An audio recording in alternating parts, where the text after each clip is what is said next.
बिस्मिल्लाहिर्रहमानिर्रहीम। अस्सलाम वालेकुम डियर स्टूडेंट्स। हमने चैप्टर नंबर 1 स्टिक्योमेट्री स्टार्ट की थी, जिसमें हमने लास्ट टॉपिक में मोलर वॉल्यूम और मोलर मास डिस्कस कर लिया था। कुछ स्टूडेंट्स को मॉलिक्यूलर आयन बनाने में मसला हो रहा था। मैंने एक लेक्चर में बात की थी जहाँ पे मैं केमिकल फार्मूला बता रहा था कि मॉलिक्यूलर आयन्स बनाने के लिए एक लॉजिक है, तो वो लॉजिक हम डिस्कस करेंगे आज के टॉपिक में, ताकि स्टूडेंट्स को वो मसला ना हो। तो उसके लिए फिर से मुझे एक दफ़ा पीरियोडिक टेबल में जाना पड़ेगा। पीरियोडिक टेबल है क्या चीज़, वो ज़रा चेक कर लेते हैं। पीरियोडिक टेबल एक ऐसा टेबल है जिसमें एलिमेंट्स को इस तरतीब से अरेंज कर दिया गया है कि वो पीरियोडिसिटी दिखा सके, पीरियोडिसिटी शो कर सके। अब पीरियोडिसिटी क्या है, ये हमारा मेन टॉपिक है। पीरियोडिसिटी हमें समझ आ जाएगी तो हमें पीरियोडिक टेबल का मतलब समझ आ जाएगा।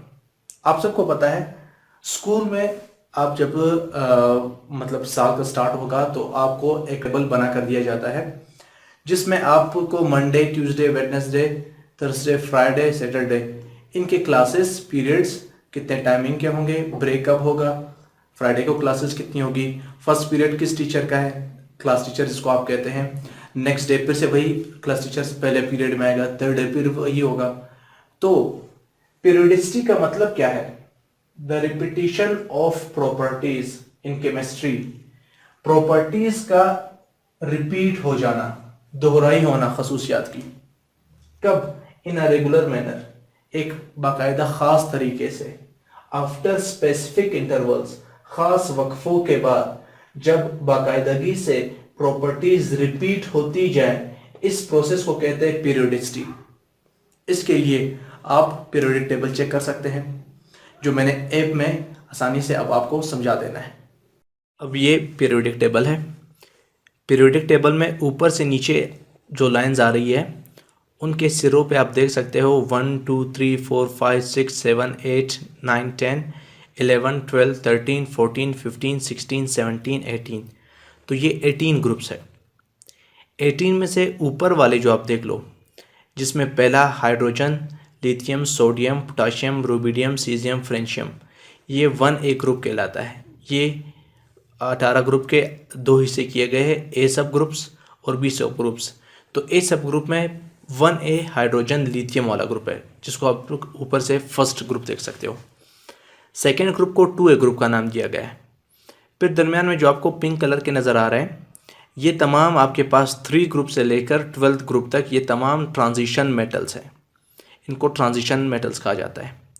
ट्रांजिशन मेटल्स के बाद 13 ग्रुप से लेकर 18 ग्रुप तक, 13 ग्रुप को 3A ग्रुप, 14 को 4A ग्रुप, 15 को 5A ग्रुप, 16 को 6A ग्रुप और 17 को 7th ग्रुप, 18 को 8th ग्रुप का नाम दिया गया है। बी वालों में अगर आप देख लो, थर्ड ग्रुप जो है हमारे पास, मैं उसके साथ ए बी का नाम नहीं ले रहा, पीरियोडिक टेबल में जिस ग्रुप को थर्ड ग्रुप का नाम दिया गया है वो 3B है। उसके बाद fourth group 4B, fifth group 5B, six group 6B, seventh group 7B, उसके बाद 8th 9th 10th, ये तीनों 8th B ग्रुप के 3 कॉलम्स हैं। उसके बाद 11th ग्रुप 1B है और 12th ग्रुप जो है ये 2B है। तो ये इनके नाम है, ये आप सीख लो। अब ग्रुप आपको बताता क्या है?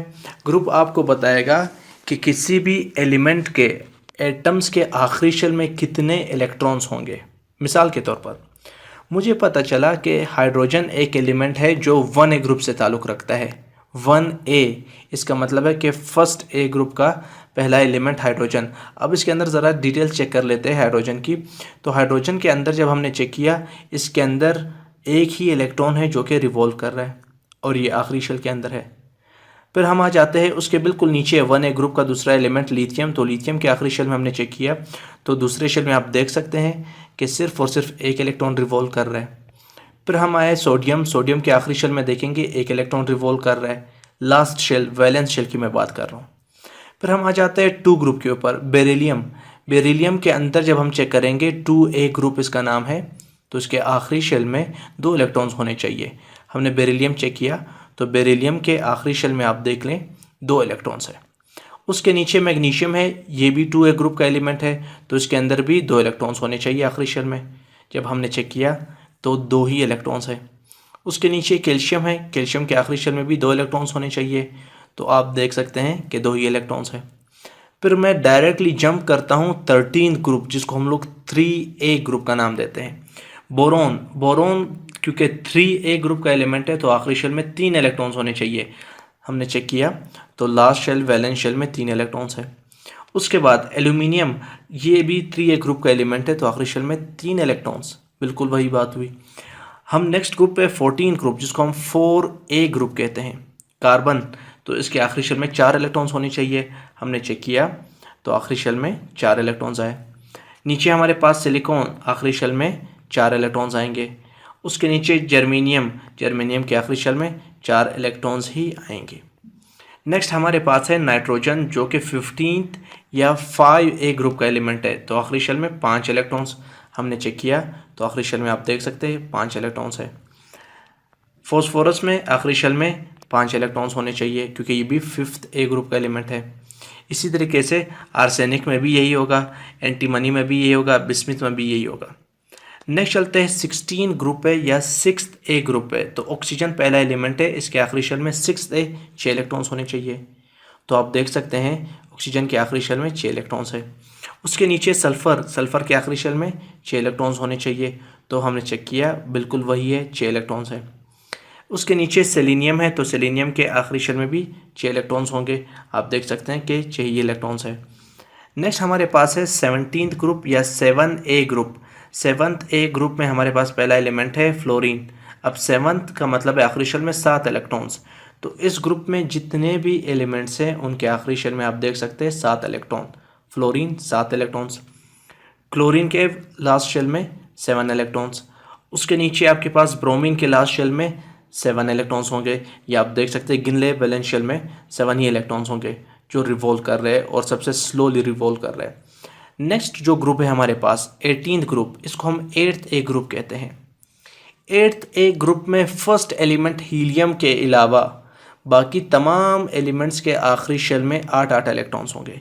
हीलियम में हम चेक करेंगे तो 2 ही इलेक्ट्रॉन्स होंगे फर्स्ट शेल में, ये देख लिया आप, फर्स्ट शेल में 2 इलेक्ट्रॉन्स। नेक्स्ट हमारे पास है नियोन। अब नियोन 8th A ग्रुप का एलिमेंट है तो आखिरी शेल में 8 इलेक्ट्रॉन्स होने चाहिए। आखिरी शेल में आप गिन ले, सेकंड शेल लास्ट शेल है, उसके अंदर कितने इलेक्ट्रॉन्स है वो आप देख सकते हैं, 8 ही इलेक्ट्रॉन्स है। उसके बाद आर्गोन के वैलेंस शेल में चेक कर ले, 8 इलेक्ट्रॉन्स आपको मिलेंगे। उसके बाद आपके पास है क्रिप्टॉन, तो क्रिप्टॉन के वैलेंस शेल में चेक कर ले, आपको 8 ही इलेक्ट्रॉन्स मिलेंगे। इससे साबित हुआ कि ग्रुप नंबर, ग्रुप का भी कौन सा नंबर ये भी ज़रूर याद रखना, ग्रुप नंबर सब group A 1A 2A 3A 4A 5A 6A 7A 8A, तो ये जो इनके साथ A लगा होता है वो नंबर्स आपको किसी भी एलिमेंट के आखिरी शेल में इलेक्ट्रॉन्स के बारे में मालूमात देंगे। किस एलिमेंट के?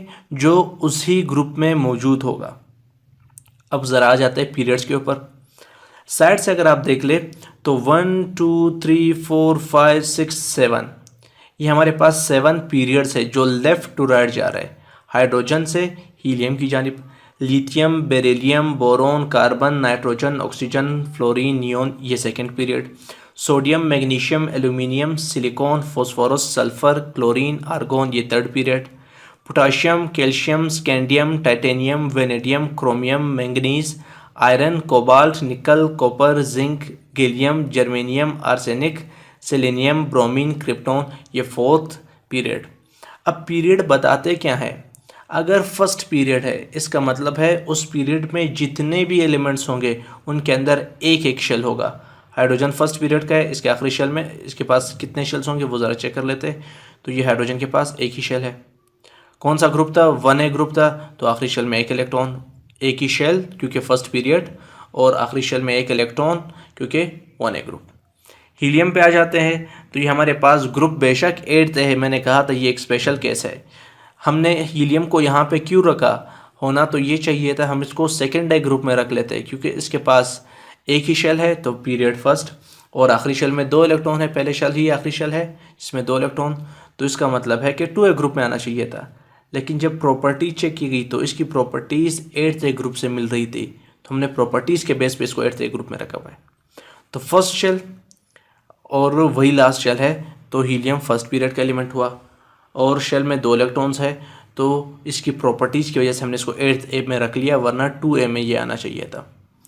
सेकेंड पीरियड में आ जाता है, लिथियम पहला एलिमेंट है तो हमने चेक किया आखिरी शेल में 1 इलेक्ट्रॉन होगा इसका, लेकिन क्योंकि ये सेकेंड पीरियड का एलिमेंट है तो इसके अंदर टोटल 2 शेल्स होने चाहिए।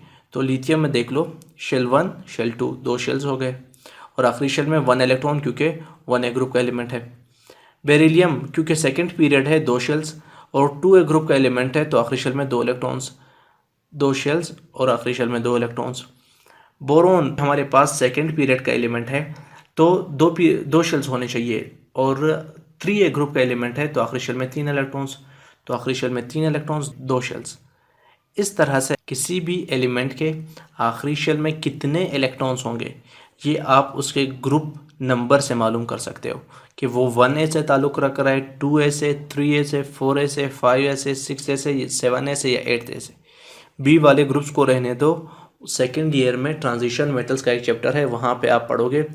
ये एलिमेंट ट्रांजिशन करते हैं, इनके आखिरी शेल के इलेक्ट्रॉन्स हमेशा तब्दील होते रहते हैं due to the transition. D के ऑर्बिटल्स आपस में ट्रांजिशन करते हैं इलेक्ट्रॉन्स की, तो उसकी वजह से उनके अंदर आखिरी शेल में कितने इलेक्ट्रॉन्स आएंगे वो भी चेंज होते रहेंगे। हमने सिर्फ 1A ग्रुप से लेकर 8th ए ग्रुप्स वाले की हमने बात की। जौन सा ग्रुप नंबर आखिरी शेल में उतने इलेक्ट्रॉन्स, जौन सा भी पीरियड होगा उतने शेल होंगे उस पीरियड के तमाम एलिमेंट्स के अंदर। आपको 57 पर लेंथनम से लेकर लुटेशियम तक 71 तक ये एलिमेंट्स नज़र आ रहे होंगे। नीचे आपके पास AC एक्टेनियम 89 से लेकर लॉरेंशियम 103 यहाँ तक एलिमेंट्स नज़र आ रहे होंगे। अब आप सोचोगे कि ये किस पीरियड के एलिमेंट्स हैं, तो ये LA से लेकर LU 57 to 71 अगर आप देख ले 6 पीरियड में सीजियम बेरियम के बाद LA to LU ये तमाम एलिमेंट्स वहाँ पे आने चाहिए थे, लेकिन वहाँ पे जगह कम पड़ी तो ये 6 पीरियड के ही एलिमेंट्स है जो हम नीचे ले आए। 89 से लेकर 103 लॉरेंशियम तक ये तमाम एलिमेंट्स 7th पीरियड के 3rd आपके पास ग्रुप के एलिमेंट्स है, वहाँ पे जगह कम पड़ रही थी तो हमने उन्हें नीचे लाकर यहाँ पे रख दिए। तो इस पीरियोडिक टेबल से सिंपल मैं समझाना चाह रहा था कि ग्रुप आपको बताएंगे कि किसी भी एलिमेंट के वैलेंस शेल में कितने इलेक्ट्रॉन्स होंगे, पीरियड्स बताएंगे कि उस पीरियड में जितने भी एलिमेंट्स होंगे उनके अंदर शेल्स की तादाद कितनी होगी। अब हमने ऐप के अंदर चेक कर लिया कि पीरियड्स क्या होते हैं और कितने पीरियड्स हैं, ग्रुप्स क्या होते हैं, टोटल कितने ग्रुप्स है 18, और फिर उन्हें A और B सब ग्रुप्स में डिवाइड किया गया है। अब हमारा मेन टॉपिक था पीरियोडिसिटी। पीरियोडिसिटी पीरियोडिक टेबल में कैसे होती है वो ज़रा चेक कर लेते हैं। हमने चेक किया, हमने सिर्फ और सिर्फ 1A 2A 3A 4A 5A 6A 7A 8A ये ग्रुप्स लिए, जिनको ऐप के अंदर 1 2 13 14 15 16 17 18 ये इन ग्रुप्स के नाम दिए गए थे। 3 to 12 ये जो आपके पास ग्रुप्स थे वो 20 सब ग्रुप्स थे जो पिंक कलर में थे मिड में नीचे, वो मैंने यहाँ पे नहीं लिखे क्योंकि मैंने कहा उनकी प्रॉपर्टी चेंज होती रहती है। सेकेंड ईयर केमिस्ट्री में हम उन्हें डिस्कस करेंगे। अब यहाँ पर अगर हम चेक कर ले प्रॉपर्टीज कैसे रिपीट होती है, हाइड्रोजन की मैं बात कर रहा हूँ, हाइड्रोजन हमारे पास है 1A ग्रुप का एलिमेंट, तो आखिरी शेल में 1 इलेक्ट्रॉन होगा। अब प्रॉपर्टीज की रिपीटिशन की मैं बात कर रहा हूं, ये पीरियड यहां से चला हीलियम पे आया, इलेक्ट्रॉनिक कन्फिगरेशन हमने चेक की तो एटॉमिक नंबर 2 है तो 2 इलेक्ट्रॉन्स होंगे फर्स्ट शेल के अंदर। फिर उसके बाद पीरियड्स यहां पे खत्म हो गए, फर्स्ट पीरियड खत्म, अब सेकंड पीरियड स्टार्ट होने वाला है जो लिथियम से स्टार्ट होगा। लिथियम का एटॉमिक नंबर है 3, हमने ऐप के अंदर चेक किया था कि लिथियम के फर्स्ट शेल में 2 इलेक्ट्रॉन्स थे, सेकंड शेल में 1 इलेक्ट्रॉन था। तो अब जरा देख लो हाइड्रोजन के अंदर फर्स्ट शेल, लास्ट शेल और आखिरी शेल में 1 इलेक्ट्रॉन, लिथियम के अंदर सेकंड शेल, लास्ट शेल और आखिरी शेल में 1 इलेक्ट्रॉन। प्रॉपर्टी रिपीट हुई या नहीं, लास्ट शेल में 1 इलेक्ट्रॉन का होना। बेरिलियम पे आ जाते हैं, तो बेरिलियम के अंदर इलेक्ट्रॉनिक कन्फिगरेशन हमने चेक की, 4 एटॉमिक नंबर है, पहले शेल में 2 इलेक्ट्रॉन, दूसरे में 2 इलेक्ट्रॉन। अब प्रॉपर्टीज रेगुलर इंटरवल खास तरतीब से चेंज हो रही है। बोरोन का एटॉमिक नंबर 5, तो पहले शेल में 2 इलेक्ट्रॉन, दूसरे में 3। कार्बन का एटॉमिक नंबर 6, पहले शेल में 2 इलेक्ट्रॉन, दूसरे में 4। नाइट्रोजन का एटॉमिक नंबर 7, पहले शेल में 2 इलेक्ट्रॉन, दूसरे शेल में 5। क्यों ग्रुप नंबर 5? आखिरी शेल में कितने इलेक्ट्रॉन्स होने चाहिए? 4 ग्रुप है तो आपके पास 4 इलेक्ट्रॉन्स। आखिरी शेल में कितने इलेक्ट्रॉन्स? 3। आखिरी शेल में कितने इलेक्ट्रॉन्स? 2। आखिरी शेल में कितने इलेक्ट्रॉन्स? 1। ऑक्सीजन आखिरी शेल में 6 इलेक्ट्रॉन्स होने चाहिए, तो पहले शेल में 2, दूसरे में 6। फ्लोरीन पहले शेल में आपके पास 2 इलेक्ट्रॉन, दूसरे में 7, क्योंकि 7 ग्रुप है। नियोन एटॉमिक नंबर 10, पहले शेल में 2 इलेक्ट्रॉन्स, दूसरे शेल में 8 इलेक्ट्रॉन्स। अब फिर से देख लो, प्रॉपर्टीज दोबारा रिपीट होना शुरू हो चुकी है। पीरियड यहां पे खत्म, नेक्स्ट पीरियड स्टार्ट हुआ। सोडियम, सोडियम किस ग्रुप का एलिमेंट है? 1A का एलिमेंट है। एटॉमिक नंबर 10 के बाद 11 आता है, तो एटॉमिक नंबर होगा इसका 11। अब 11 का अगर आप चेक कर लो, first shell 2 electrons, second shell 8 electrons, third shell 1 electron, क्योंकि 1A ग्रुप। तो इसके आखिरी शेल में भी 1 इलेक्ट्रॉन, इसके आखिरी शेल में भी 1 इलेक्ट्रॉन, इसके आखिरी शेल में भी 1 इलेक्ट्रॉन। प्रॉपर्टीज खास वक्फे के बाद रिपीट हो गई हैं। ये भी मेटल, ये भी मेटल। हाइड्रोजन तो एक स्पेशल केस है, जो कि नॉन मेटल है, गैसियस फॉर्म है, लेकिन क्योंकि इसका एटॉमिक नंबर या वैलेंस शेल में कितने इलेक्ट्रॉन्स आएंगे वो इन एलिमेंट से मिल रहा है, तो हमने यहाँ पे रख दिया। वरना हाइड्रोजन के केसेस डिफरेंट है, कुछ प्रॉपर्टीज इन एलिमेंट से मिल रही है, कुछ 4A ग्रुप के एलिमेंट से मिल रही है, कुछ प्रॉपर्टीज 7A ग्रुप के एलिमेंट से मिल रही है। तो इसकी पोजीशन एग्जैक्टली अभी तक क्लैरिफाई नहीं हुई, फिलहाल हमने इसको यहां पे रखा हुआ है। बेरिलियम के आखिरी शेल में 2 इलेक्ट्रॉन, मैग्नीशियम का एटॉमिक नंबर 12, 2A ग्रुप का एलिमेंट, तो आखिरी शेल में 2 इलेक्ट्रॉन्स। इसका मतलब है इसके आखिरी शेल में भी 2 इलेक्ट्रॉन्स, इसके आखिरी शेल में भी 2 इलेक्ट्रॉन्स, तो प्रॉपर्टीज रिपीट हो गई है दोनों मेटल्स। यहां पे आ जाता है बोरॉन, और उसके नीचे हमारे पास है एल्यूमिनियम, एटॉमिक नंबर 13। अब हमारे पास किस ग्रुप का एलिमेंट है? 3A, तो आखिरी शेल में 3 इलेक्ट्रॉन्स। बोरोन के आखिरी शेल में भी 3 इलेक्ट्रॉन्स, यहां पर भी 3 इलेक्ट्रॉन्स, तो प्रॉपर्टीज रिपीट हो गई।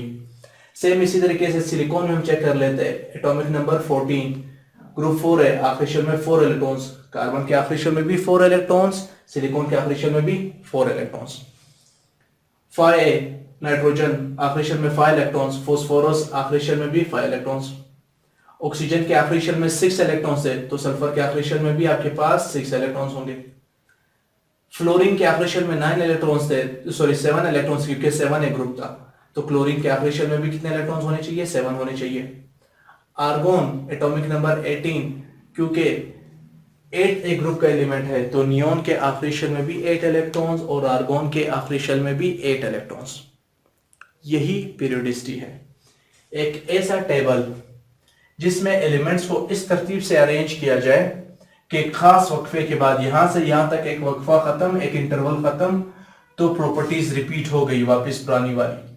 फिर ये आपके पास वक्फा खत्म, इंटरवल खत्म, उसके बाद दोबारा प्रॉपर्टीज रिपीट हो गई वापस ऊपर जैसी, प्रॉपर्टीज रिपीट हो गई ऊपर वालों जैसी, प्रॉपर्टीज रिपीटेड, प्रॉपर्टीज इसकी रिपीट हो गई। ये प्रोसेस कहलाता है पीरियोडिसिटी। जिस टेबल में हम एलिमेंट्स को पीरियोडिसिटी के बेस पे अरेंज करते हैं वो टेबल पीरियोडिक टेबल कहलाता है।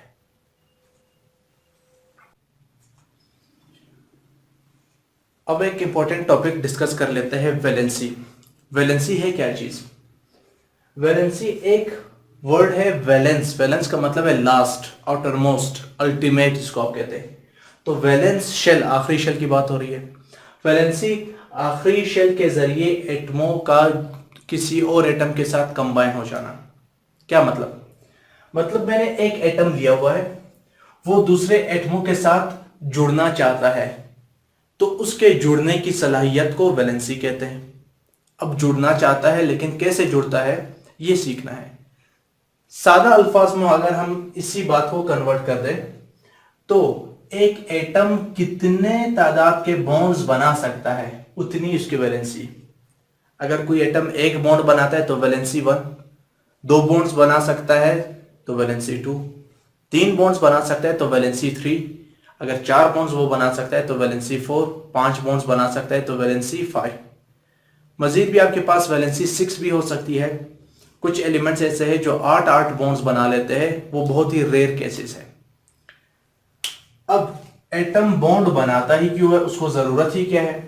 सिंपल जबान में स्टूडेंट्स आप लोग पढ़ क्यों रहे? इसीलिए ताकि आप लोग आगे जाकर कोई अच्छी सी जॉब हासिल कर ले, स्टेबल हो जाए लाइफ में। इसी तरह से दुनिया का हर कानून, हर निज़ाम चाहता है कि वो स्टेबल हो जाए। सेम पार्टिकल्स, जो नैनो पार्टिकल्स है, वो भी स्टेबल होने की कोशिश करते हैं। वो भी चाहते हैं हम खुशहाल पुरसकून होकर ज़िंदगी गुजार लें। तो अब इस सुकून को हासिल करने के लिए वो बॉन्ड्स बनाएंगे। सुकून हासिल करने के लिए बॉन्ड्स बनाने की क्या ज़रूरत है? वो वैसे ही क्यों सुकून में नहीं आ जाते?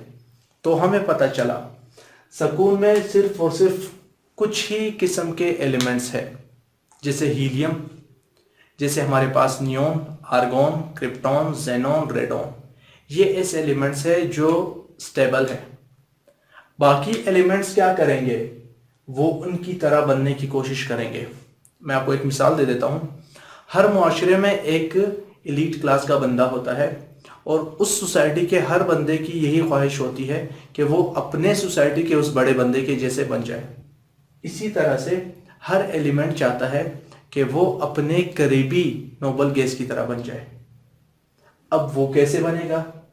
वो अपने अंदर प्रोटॉन्स, न्यूट्रॉन्स, क्योंकि वो न्यूक्लियस के अंदर होंगे तो उन्हें चेंज तो कर ही नहीं सकता, तो अपने करीबी नोबल गैस की तरह कैसे हो सकता है? हर एलिमेंट को अपने आखिरी शेल के इलेक्ट्रॉन्स अपने करीबी नोबल गैस की तरह करने होंगे स्टेबल होने के लिए। इसके लिए दो रूल्स हैं। वो दो रूल्स कौन से हैं? Duplet rule, octet rule. कुछ एलिमेंट्स इस रूल को फॉलो करके स्टेबल हो जाते हैं, कुछ एलिमेंट्स ऑक्टेट रूल को फॉलो करके स्टेबल हो जाते हैं। अब ये दो रूल्स क्या हैं, किन किन एलिमेंट्स पे अप्लाई होते हैं, वो जरा डिस्कस कर लेते हैं। Duplet rule. डुप्लेट रूल क्या चीज है? डुप्लेट रूल एक रूल है, किसी भी एटम को स्टेबल होने के लिए फॉलो करना होगा। अब ये रूल कहता क्या है? इस रूल के मुताबिक स्टेबिलिटी के लिए एक एटम को अपने आखिरी शेल में 2 इलेक्ट्रॉन्स रखने होंगे। मतलब अगर किसी एटम के आखिरी शेल में 2 इलेक्ट्रॉन्स आ जाए तो वो स्टेबल हो जाएगा, उसको मजीद बॉन्ड्स बनाने की ज़रूरत नहीं है। अगर ऑलरेडी 2 इलेक्ट्रॉन्स मौजूद है तो, अगर नहीं है तो उसको उतने ही इलेक्ट्रॉन्स या तो हासिल करने होंगे, अगर इलेक्ट्रॉन ज़्यादा है तो उसको लूज करने होंगे। लेकिन इसके लिए एक इम्पॉर्टेंट कंडीशन आ जाती है, एक ख़ास शर्त आ जाएगी। वो शर्त क्या है वो ज़रा डिस्कस कर लेते हैं। इस शर्त के मुताबिक किसी भी एटम को अगर स्टेबल होना है और अपने आखिरी शेल में 2 इलेक्ट्रॉन्स रखने हैं तो वो आखिरी शेल कौन सा शेल होना चाहिए? कंडीशन है कि first shell must be valence shell, must be valence shell. शर्त क्या है कि अगर कोई एटम स्टेबल होना चाहता है 2 इलेक्ट्रॉन्स अपने आखिरी शेल में रखकर, तो उसके लिए शर्त है कि उसका आखिरी शेल पहला ही शेल हो, कोई दूसरा शेल ना हो। First shell must be the last shell. कोई और शेल अगर आखिरी शेल बन जाएगा तो और उसमें 2 इलेक्ट्रॉन्स आ भी जाए तो याद रखना वो डुप्लेट रूल नहीं कहलाएगा, वो स्टेबल नहीं होगा। जरूरी है कि पहले ही शेल में 2 इलेक्ट्रॉन्स हो तब जाकर वो स्टेबल होगा। अगर कम होंगे तो गेन करेगा, अगर ज्यादा होंगे तो लूज करेगा, और इस तरह से वो स्टेबल हो जाएगा। अब हम आ जाते हैं हाइड्रोजन की तरफ। हाइड्रोजन के अंदर एक ही शेल है और उसके अंदर एक इलेक्ट्रॉन है। पहला ही शेल आखिरी शेल हो गए, चलो ये बात तो कंफर्म हो गई। क्या 2 इलेक्ट्रॉन्स पूरे हैं? नहीं, एक इलेक्ट्रॉन की इसको जरूरत है, तो हाइड्रोजन एक इलेक्ट्रॉन लेगा डुप्लेट रूल फॉलो करने के लिए। अब कैसे लेगा वो जरा चेक कर लेते हैं। जरूरी नहीं है कि ये गेन कर ले, कोवेलेंट बॉन्ड भी बना सकता है। हाइड्रोजन का एक एटम मैंने लिया, उसके अंदर भी एक इलेक्ट्रॉन। हाइड्रोजन का दूसरा एटम मैंने लिया, उसके आखिरी शेल में भी एक इलेक्ट्रॉन, तो इसने 2 इलेक्ट्रॉन्स आपस में शेयर कर लिए। अब ये 2 इलेक्ट्रॉन्स इस हाइड्रोजन के यूज में भी होंगे, यही 2 इलेक्ट्रॉन्स इस हाइड्रोजन के यूज में भी होंगे। तो इसके अंदर भी 2 इलेक्ट्रॉन्स, उसके अंदर भी 2 इलेक्ट्रॉन्स। ये 2 इलेक्ट्रॉन्स इसके लिए भी काम करेंगे, उस हाइड्रोजन के लिए भी काम करेंगे। तो इस वजह से ये डुप्लेट रूल फॉलो कर लिया इसने, क्योंकि पहला शेल आखिरी शेल और उसके अंदर इस वाले ने भी 2 इलेक्ट्रॉन्स पूरे कर लिए, इसने भी पूरे कर लिए। बॉन्ड कितने बने? सिंगल बॉन्ड, तो हाइड्रोजन की वैलेंसी 1 है। हमने बात की थी कि वैलेंसी क्या चीज है? किसी भी एटम के बॉन्ड बनाने की सलाहियत, वो कितने बॉन्ड्स बना सकता है। तो हाइड्रोजन की वैलेंसी 1। हीलियम पे आ जाते हैं। पहला शेल आखिरी शेल, बिल्कुल कंडीशन पहली वाली पूरी हो चुकी है। कितने इलेक्ट्रॉन्स, पहले शेल में 2 इलेक्ट्रॉन्स। यही तो कहा था डुप्लेट रूल ने कि पहले शेल को आखिरी शेल होना चाहिए और उसमें 2 इलेक्ट्रॉन्स होने चाहिए, तो वो एटम क्या होगा, स्टेबल। क्या बॉन्ड बनाने की जरूरत है, नहीं, क्योंकि वो ऑलरेडी स्टेबल है, तो बॉन्ड बनाने की क्या जरूरत उसे। हीलियम कोई बॉन्ड नहीं बनाता, इट्स ऑलरेडी स्टेबल। थर्ड पे आ जाते हैं लिथियम। पहले शेल में 2 इलेक्ट्रॉन, दूसरे शेल में 1 इलेक्ट्रॉन। क्या पहला ही शेल आखिरी शेल है, नहीं, पहला नहीं, दूसरा शेल आखिरी शेल है और उसमें कितने इलेक्ट्रॉन्स, 1। अब वो क्या करेगा, क्या इस शेल में दूसरे शेल में वो 2 इलेक्ट्रॉन्स हासिल करके स्टेबल हो सकता है, नहीं। शर्त क्या है कि पहले शेल को आखिरी शेल बनाना होगा।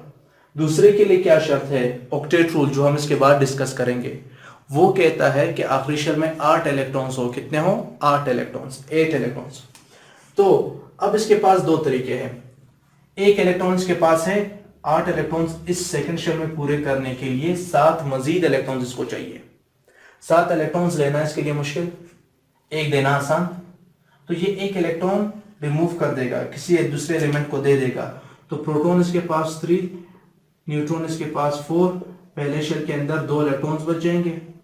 अब इसने जब ये एक इलेक्ट्रॉन डोनेट किया तो कहाँ गया ये एक इलेक्ट्रॉन, ये एक इलेक्ट्रॉन कोई दूसरा एलिमेंट इससे गेन कर लेगा और ये इसके साथ, वो एलिमेंट इस लिथियम के साथ बॉन्ड बना लेगा।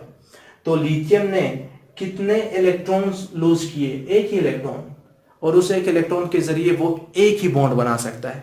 याद रखना, किसी एक इलेक्ट्रॉन के जरिए एक ही बॉन्ड बन सकता है। तो लिथियम कितने बॉन्ड बना सकता है, 1 बॉन्ड। वैलेंसी कितनी, 1। बेरिलियम पे आ जाते हैं। बेरिलियम के पहले शेल में 2 इलेक्ट्रॉन्स, सही बात है, दूसरे शेल में 2 इलेक्ट्रॉन्स। अब इसे स्टेबल होना चाहिए, क्यों, आखिरी शेल में 2 इलेक्ट्रॉन पूरे हैं। क्या ये स्टेबल होगा, नहीं, क्यों, कंडीशन, सेकेंड शेल में 2 इलेक्ट्रॉन्स ना हो, फर्स्ट शेल लास्ट शेल हो और उसमें 2 इलेक्ट्रॉन्स हो, तब एलिमेंट स्टेबल। सेकेंड में 2 हो, थर्ड में 2 हो, तब वो स्टेबल नहीं होगा। तो इसके पास क्या तरीका है, या तो सेकेंड शेल में 8 इलेक्ट्रॉन्स पूरे कर ले, 2 ऑलरेडी मौजूद है, 6 मजीद चाहिए। मुश्किल काम 6 लेना, 2 डोनेट करना आसान। चलो ये 2 डोनेट कर लेगा तो क्या कर लेगा, प्रोटॉन इसके पास 4, न्यूट्रॉन इसके पास कितने हैं, वो 5 है। पहले शेल में 2 इलेक्ट्रॉन्स बच जाएंगे, दूसरे के तो दोनों इलेक्ट्रॉन्स ने डोनेट कर लिए। अब एक इलेक्ट्रॉन के जरिए एक बॉन्ड बनता है, दूसरे इलेक्ट्रॉन के जरिए भी एक सिंगल बॉन्ड, तो 1 + 1 2, 2 बॉन्ड्स बेरिलियम बना सकता है, valency will be true. Boron पे आ जाते हैं। बोरॉन के पहले शेल में 2 इलेक्ट्रॉन्स, दूसरे शेल में 3 इलेक्ट्रॉन्स। अब फर्स्ट शेल लास्ट शेल होना चाहिए और उसमें 2 इलेक्ट्रॉन्स हो, तब वो एटम डुप्लेट रूल फॉलो करके स्टेबल होगा। अगर फर्स्ट शेल लास्ट शेल नहीं है, दूसरा शेल लास्ट शेल है, तो इसमें कितने इलेक्ट्रॉन्स है, 3। अब ये क्या करे, 2 तरीके हैं, या तो 5 इलेक्ट्रॉन्स गेन करके ऑक्टेट रूल फॉलो कर ले, 3 ऑलरेडी मौजूद है, 5 मजीद ले ले तो 8 पूरे हो जाएंगे, ऑक्टेट रूल हो जाएगा। या ये 3 इलेक्ट्रॉन्स ये डोनेट कर दे, तो 3 इलेक्ट्रॉन्स खत्म, दूसरा शेल खत्म, सिर्फ पहला शेल बच जाएगा, वही आखिरी शेल हो जाएगा, उसमें तो ऑलरेडी 2 इलेक्ट्रॉन्स मौजूद है, डुप्लेट रूल फॉलो हो जाएगा। तो क्या करना इसके लिए आसान है, इसके लिए दूसरा काम 3 इलेक्ट्रॉन्स डोनेट करके पहले शेल को आखिरी शेल बना लेना, उसमें तो 2 इलेक्ट्रॉन्स मौजूद है, इस तरह से स्टेबल होना ज्यादा आसान है। तो ये क्या कर लेगा, प्रोटॉन इसके पास 5, न्यूट्रॉन इसके पास 6, पहले शेल में 2 इलेक्ट्रॉन्स छोड़ देगा, दूसरे शेल के 3 इलेक्ट्रॉन्स ये डोनेट कर देगा। अब गौर से सुनने वाली बात, एक इलेक्ट्रॉन के जरिए कितने बॉन्ड्स बनते हैं, एक बॉन्ड। यहां पर कितने इलेक्ट्रॉन्स जा रहे हैं, 1 2 3, 3 इलेक्ट्रॉन्स, तो बोरॉन कितने बॉन्ड बनाएगा, 3, बोरॉन की वैलेंसी 3। कार्बन पे आ जाते हैं। कार्बन के पास 1 2 3 4, सेकेंड शेल लास्ट शेल है और उसके अंदर कितने इलेक्ट्रॉन्स हैं, 4 इलेक्ट्रॉन्स। अब ऑक्टेट रूल फॉलो करना आसान है या डुप्लेट रूल। डुप्लेट रूल कहता है कि पहला शेल आखिरी शेल होना चाहिए, उसमें 2 इलेक्ट्रॉन्स हो, तो 1 2 3 4 4 इलेक्ट्रॉन रिमूव कर दे, पहले शेल के अंदर 2 इलेक्ट्रॉन्स बच जाएंगे, दूसरा शेल तो खत्म हो जाएगा, इलेक्ट्रॉन्स नहीं तो शेल भी नहीं। शेल बिल्कुल ऐसा है जैसे जमीन का रास्ता, जमीन की ऑर्बिट सूरज के गिर कैसे है, हमें नजर तो नहीं आती, कोई रास्ता है नहीं, तो इसी तरीके से शेल भी आपके पास एक इमेजिनरी लाइंस है या इमेजिनरी ऑर्बिट्स है। जब तक इलेक्ट्रॉन्स होंगे तब तक शेल हमें अंदाजा होता रहेगा, इलेक्ट्रॉन्स नहीं तो शेल नहीं। तो 4 इलेक्ट्रॉन्स रिमूव करेगा, पहले शेल में 2 इलेक्ट्रॉन्स बच जाएंगे, डुप्लेट रूल फॉलो हो जाएगा, स्टेबल हो जाएगा। या कार्बन 4 इलेक्ट्रॉन्स गेन कर ले, 4 ले गेन कर ले, तो दूसरे शेल में 4 मौजूद है, 4 मजीद आ जाएंगे, 8 पूरे हो जाएंगे, ऑक्टेट रूल फॉलो। या 4 डोनेट कर दे, पहले शेल में 2 इलेक्ट्रॉन्स आ जाएंगे, दूसरा शेल तो खत्म हो जाएगा, डुप्लेट रूल फॉलो। कौन सा काम करना आसान है? दोनों ही करने आसान है। तो कार्बन क्या करेगा, इसके ऊपर एक लंबी सी डिस्कशन होनी है, इंपॉर्टेंट टॉपिक है। कार्बन के पास 2 चांसेस है। कार्बन डिपेंड करता है कि वो बॉन्ड किस एटम के साथ बना रहा है। अगर किसी एक एटम के साथ बना रहा है जिसके इलेक्ट्रॉन खींचने की ताकत कम है, इलेक्ट्रॉन नेगेटिविटी कार्बन से कम है, इलेक्ट्रॉन देने की ताकत ज्यादा है, तो फिर तो कार्बन से खींच लेगा और 4 इलेक्ट्रॉन लेकर ये ऑक्टेट रूल फॉलो कर लेगा। और अगर कार्बन किसी ऐसे एटम के साथ जुड़ रहा है जिसकी इलेक्ट्रॉन नेगेटिविटी, इलेक्ट्रॉन खींचने की ताकत कार्बन की निस्बत ज्यादा है, तो फिर वो कार्बन से इलेक्ट्रॉन्स खींच लेगा 4, पहले शेल में 2 बच जाएंगे, डुप्लेट रूल फॉलो हो जाएगा। तो हाइड्रोजन, लिथियम, बेरिलियम, बोरॉन, ये एलिमेंट्स डुप्लेट रूल फॉलो करते हैं। कार्बन ऑक्टेट भी फॉलो कर सकता है और डुप्लेट रूल भी फॉलो कर सकता है। कब ऑक्टेट रूल फॉलो करेगा? जब ये आपके पास लेस इलेक्ट्रोनेगेटिव एलिमेंट के साथ जुड़ेगा। इलेक्ट्रोनेगेटिव, EN का मतलब इलेक्ट्रोनेगेटिव। डुप्लेट रूल कब फॉलो करेगा? जब ये आपके पास अपने आप से मोर इलेक्ट्रोनेगेटिव, अपने आप से ज्यादा ताकत वाले इलेक्ट्रॉन के एटम के साथ जुड़ेगा, तो फिर ये डुप्लेट रूल फॉलो कर लेगा। ये हमारा डुप्लेट रूल था। सिर्फ और सिर्फ कार्बन तक के एलिमेंट्स ही डुप्लेट रूल फॉलो कर सकते हैं। ऑक्टेट रूल, ऑक्टेट रूल को उर्दू में हश्ते का कानून कहा जाता है। अकॉर्डिंग टू दिस रूल, अगर कोई एटम स्टेबल होना चाहता है तो उसके आखिरी शेल में 8 इलेक्ट्रॉन्स आने चाहिए। अगर ऑलरेडी है, वो स्टेबल है, वो बॉन्ड नहीं बनाएगा। अगर कम है तो उसे इलेक्ट्रॉन्स लेने होंगे स्टेबल होने के लिए, ज़्यादा है तो उसे इलेक्ट्रॉन डोनेट करने होंगे स्टेबल होने के लिए। इलेक्ट्रॉन लेगा तभी बॉन्ड बनाएगा, इलेक्ट्रॉन देगा तभी बॉन्ड बनाएगा, शेयर करेगा तभी बॉन्ड बनेगा। कंडीशन क्या है इसके लिए? शर्त यह है कि अगर कोई एटम ऑक्टेट रूल फॉलो करना चाहता है तो उसका आखिरी शेल, फर्स्ट शेल के अलावा कोई भी दूसरा शेल होना चाहिए। मतलब अगर उसका आखिरी शेल फर्स्ट शेल बन रहा है फिर तो वो डुप्लेट रूल फॉलो करेगा, वो ऑक्टेट रूल फॉलो कर ही नहीं सकता। अगर पहले के अलावा दूसरा शेल, तीसरा, चौथा, पांचवा, छठा, सातवां कोई भी शेल हो, उसमें उसके आखिरी शेल के इलेक्ट्रॉन हो, तो फिर वो ऑक्टेट रूल फॉलो करेगा, वो डुप्लेट रूल कभी भी फॉलो नहीं करेगा। तो डुप्लेट रूल के लिए शर्त पहला शेल आखिरी शेल होना चाहिए। ऑक्टेट रूल के लिए शर्त पहले शेल के अलावा कोई भी शेल आखिरी शेल होना चाहिए। हमने कुछ एलिमेंट्स लिए, कार्बन से दोबारा मैंने स्टार्ट किया। कार्बन के आखिरी शेल में 4 इलेक्ट्रॉन्स।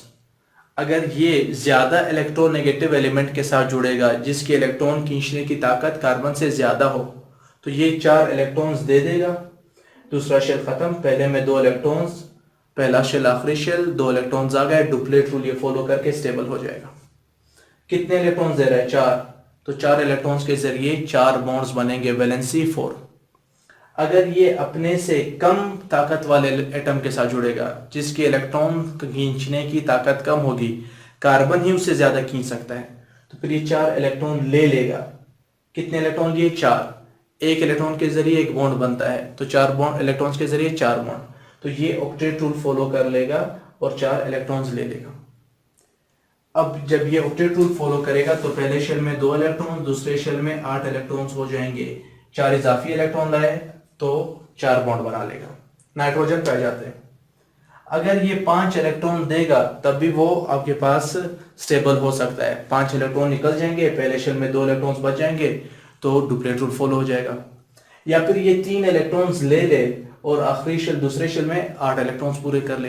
अब 5 देना आसान या 3 लेना, कभी कभार ये 5 के 5 इलेक्ट्रॉन्स यूज भी कर लेता है, लेकिन मोस्टली ये 3 इलेक्ट्रॉन्स लेगा, वो इसके लिए ज्यादा आसान है।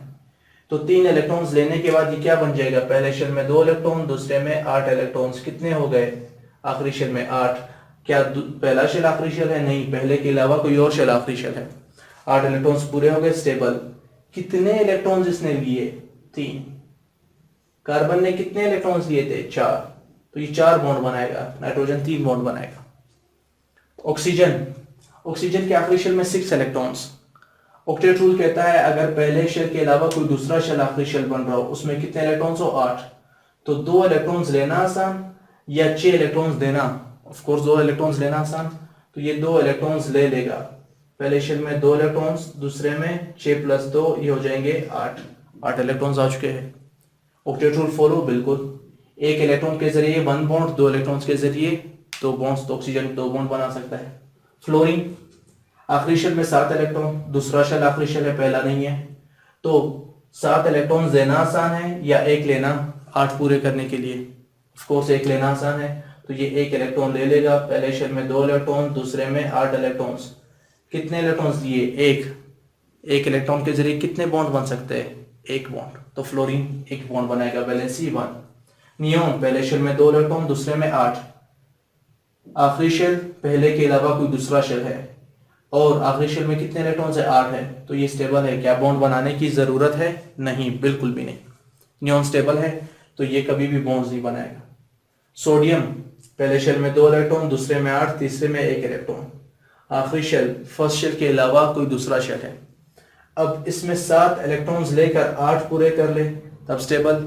या इस शेल का 1 इलेक्ट्रॉन दे दे तो दूसरा शेल आखिरी बन जाएगा, उसमें 8 इलेक्ट्रॉन्स ऑलरेडी है, तो तब स्टेबल। अब 7 इलेक्ट्रॉन लेना आसान है या 1 देना? ऑफ कोर्स 1 देना आसान है, तो ये अपने आखिरी शेल का 1 इलेक्ट्रॉन दे देगा, और पहले शेल में 2 इलेक्ट्रॉन्स बचेंगे, दूसरे में 8 बचेंगे। दूसरा शेल आखिरी शेल है और उसमें 8 पूरे हैं, स्टेबल हो जाएगा। कितने इलेक्ट्रॉन्स दिए? 1, तो 1 इलेक्ट्रॉन के जरिए 1 बॉन्ड बनता है, वैलेंसी विल बी 1। मैग्नीशियम, पहले शेल में 2, दूसरे में 8, तीसरे में 2 इलेक्ट्रॉन्स। आखिरी शेल में 2 इलेक्ट्रॉन्स है, लेकिन पहला शेल आखिरी शेल नहीं है, तीसरा शेल आखिरी शेल है। डुप्लेट रूल की कंडीशन पूरी नहीं हुई, तो अब ये क्या करेगा? ऑक्टेट रूल फॉलो करेगा। ऑक्टेट रूल फॉलो करने के लिए या तो इसी शेल में, लास्ट शेल में 8 इलेक्ट्रॉन्स पूरे कर ले, 6 इलेक्ट्रॉन मजीद लेकर, या फिर ये 2 इलेक्ट्रॉन्स डोनेट कर दे और तीसरा शेल खत्म कर दे, दूसरे शेल को ही अपना आखिरी शेल बना ले जिसमें ऑलरेडी 8 इलेक्ट्रॉन्स है। कौन सा तरीका आसान है? जाहिर बात है 2 इलेक्ट्रॉन्स देना आसान है, 6 इलेक्ट्रॉन्स लेना मुश्किल प्रोसेस है। तो ये क्या कर लेगा? 2 इलेक्ट्रॉन्स डोनेट कर देगा, और पहले शेल में 2 इलेक्ट्रॉन्स, दूसरे में 8 इलेक्ट्रॉन्स। कितने इलेक्ट्रॉन्स डोनेट किए इसने? 2, तो कितने बॉन्ड्स बनेंगे? 2 बॉन्ड्स, वैलेंसी कितनी होगी? 2। ये था हमारे पास ऑक्टेट और डुप्लेट रूल।